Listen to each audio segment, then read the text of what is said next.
Hello and welcome to another 3-string cigar box guitar lesson. So we are still in an alternate tuning here. We are now in open E tuning. I'll just cover that in a bit more detail in the close-up. But just before we get into playing some songs in this key, I thought it might be quite a good idea to talk about string gauge, like the thickness of strings, and what is maybe a good recommendation for particular tunings and how it actually affects your guitar, how it affects the playability of your guitar in relation to like which thickness, which gauge strings you put on. So let's get straight into the close-up and we'll look at that in a bit more detail. Okay, so here's the tuning. E, B, E. And so relatively this is still exactly the same as our standard GDG and also the previous DAD from the last couple of videos, which means that all of our same like chord shapes and all of the riffs and things we've learned, all the same patterns and shapes are identical, they just sound different. So compared to GDG, this sounds deeper, and compared to the previous DAD, it's actually the equivalent of 2 frets higher in pitch. So D up to E is what we call a tone, which is two frets. Okay, so when I was in, I'll just get a bit of a focus on that. When I was in standard GDG tuning, I was using a set of 12 gauge, so that's 12 on the high E string 1 and down to 52 on the low E or the string 6. That's for like a normal guitar. And what I did was I used the strings 5, 4 and 3. So that was 42, 32, 24. Now these are all fractions of an inch. We measure like the scale length of a guitar, like the length of the strings that vibrate, in inches. So we do the same thing with strings. And so that worked pretty well. A little bit heavier than maybe just using a standard set, so good for slide, good if you've got a slightly higher action.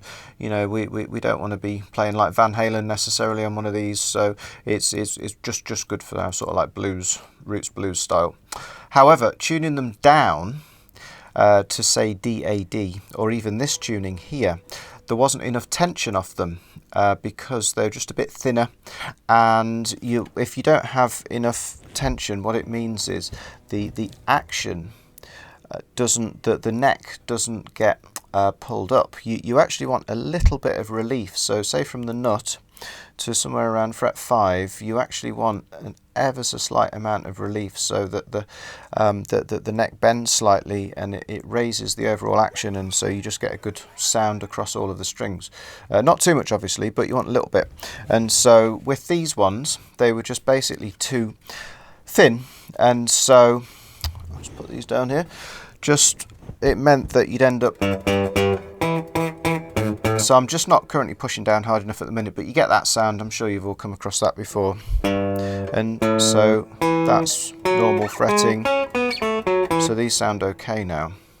So basically, what I did was I just put on a standard set of, just get that in focus, standard set of 10 to 46.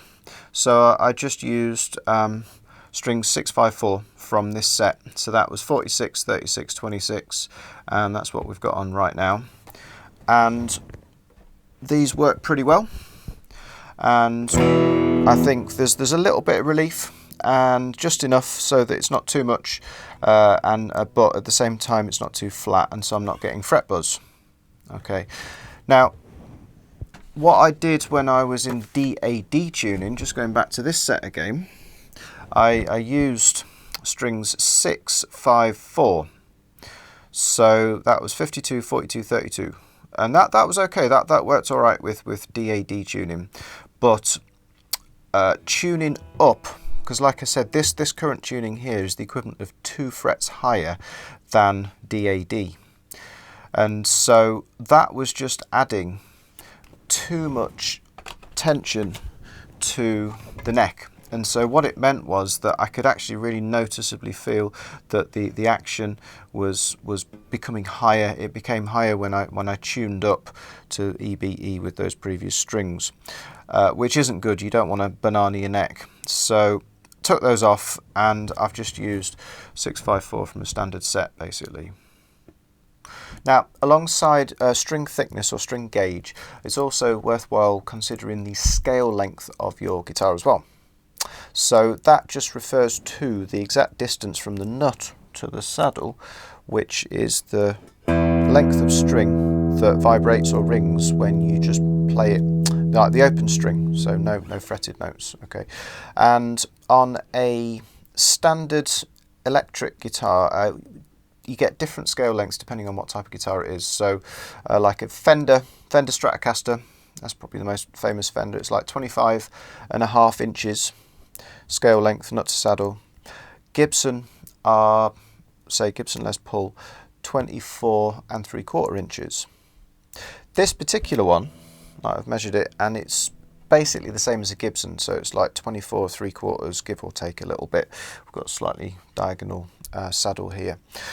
So the actual length of string that's ringing, you know, that's in play, as it were, because we're obviously not counting this part or this part down here, is the same as a normal electric guitar. So, you know, there's no reason why we can't use like a standard set of electric strings on one of these. You know, we're not kind of like over tightening or anything like that. In fact, in a normal electric, we tune the bottom 3 strings to E, A, D, whereas here we are E, B, E. So the middle string and the thinnest one, the highest pitched one, they're actually tuned the equivalent of 2 frets higher compared to a normal electric. I mean, obviously there's the other 3 strings on a normal electric which are going to be adding to the tension, but it certainly means that we can easily use these, and it works pretty well. And you might find that if you drop down to D, A, D, you might find you start to get a little bit of buzz. If so, if you have the ability to sort of change the height of your nut, that could be something to counteract it. So just a slightly higher nut, might like 1/2 mil makes a difference. So currently, the crown of the fret, the very top of the fret, to the underneath of the string, we normally measure the string, the bottom string, is on this one, it's about 1 mil. That's at fret 1, and then at fret 12 it's about 3 mil. So, you know, if you went up to like 1.5 mil, that would still be acceptable, and you might find it gets rid of some fret buzz. Or you can just try some thicker strings if you want to go all the way down to D, A, D tuning. But that's about it. Hopefully that was useful, and we will be back very soon looking at some tunes in this tuning. We're going to be going for some Stones and Bowie, a couple of classic tracks, so hopefully you enjoy those. Hope that was useful, and we will see you here again very soon on Coda Guitar.